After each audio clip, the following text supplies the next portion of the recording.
Boots, Bats and Balls on Six Towns Radio. Okay.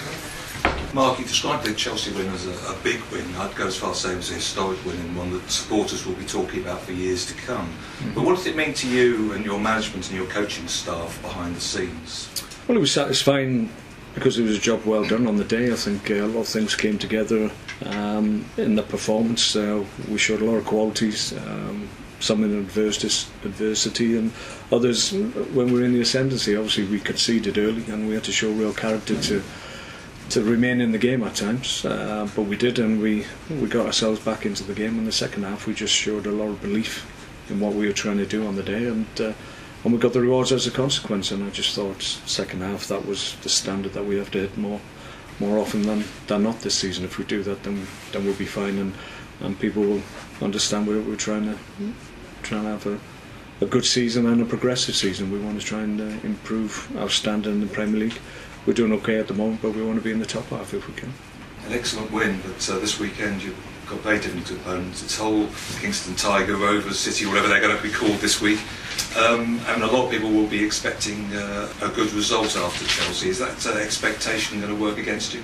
Well, we mustn't allow that, but there is the potential that people get ahead of themselves, and I think as a consequence of winning one of the top teams in the Premier League, it's a given that we'll score goals and beat a less elevated team, if that's the right phrase. So we're mindful of the fact that if we're going into a game against a whole team that are a good side, certainly at home, we know it's a test. Every game in the Premier League it never changes. Every game is different. Every game presents a real challenge for you, and irrespective of who you're going up against, if you're not right on the day, then you can be beaten, and that's been proved this year from ourselves, our own experiences and experiences of other clubs in the Premier League. It seems that there's a lot of clubs who have the capacity to beat the top teams. The bottom teams can beat the middle teams, and this is really a real strange season at the moment. It seems just to be a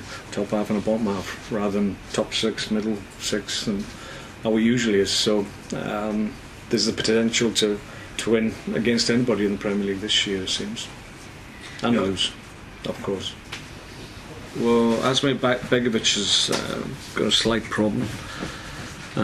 He'll need to be checked. He's got bang on his thigh. He's had a little bit of a bleed in there, so he hasn't trained. So we have to.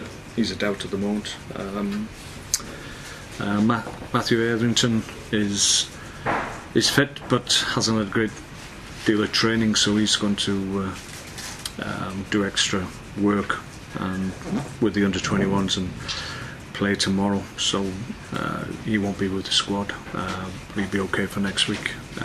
We just need to up his levels, and apart from that, Robert's doing really well. I'm very pleased with his progress. He's doing functional work now, so it's only two weeks since his operation, so we're really pleased where he is. So hopefully, if everything keeps progressing, maybe by the end of next week he'll be able to join you. You're up against Steve Bruce, obviously, quite a character.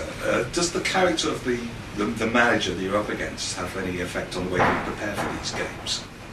Not really. No. You're looking. At the end of the day, you as a manager, you can do so much, and then you have to allow him to go over the white line and hopefully execute what you've told him to do. I suppose that's the top and bottom of it. You can obviously instill certain things and certain traits of your own personality into the team, and they sometimes come to the fore, but it's really about organisation and giving players the right information and allowing them the opportunity to execute what you want to do. What I meant by that was is it sort of like a battle of wits sometimes before and during the game between you and the other managers? You watch what they do and this. Well, yeah, I think that happens during the course of the game. You have to react to certain things, and if an opposing manager makes a positive move, then you have to be able to either preempt it or actually negate the threat that the change is made. So it's constantly evolving, the Premier League game, so you have to be on the ball. Okay. Thank you.